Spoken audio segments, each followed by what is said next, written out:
Skywise. We came to Abuja for a reason. But if we leave with another reason, you know bad. Me, I don't see get away with my spec.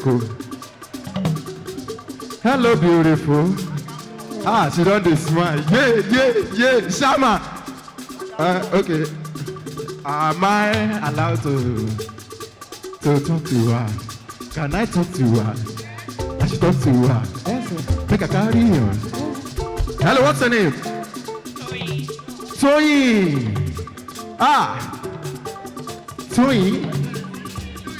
Sisi Toyin, mo rí ẹ. Ó yá dìde kojo Toyin. Sisi Toyin, mo rí ẹ. Ó yá dìde kojo. Sisi Toyin, mo rí ẹ. Ó yá dìde kojo Toyin. Sisi Toyin, mo rí ẹ. Men are clap for Toyin now. Clap for Toyin, she's a spec. Oh yeah, shake your body, Toyin.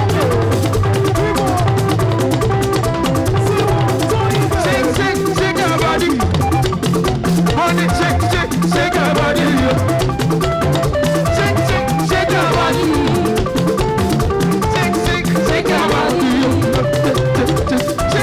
Shake your body. Oh yeah, oh dale ma do.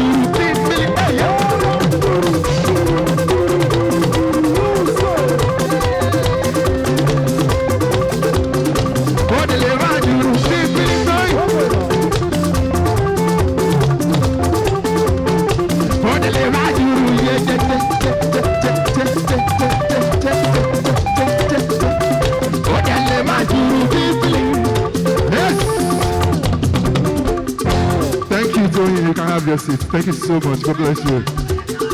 All right.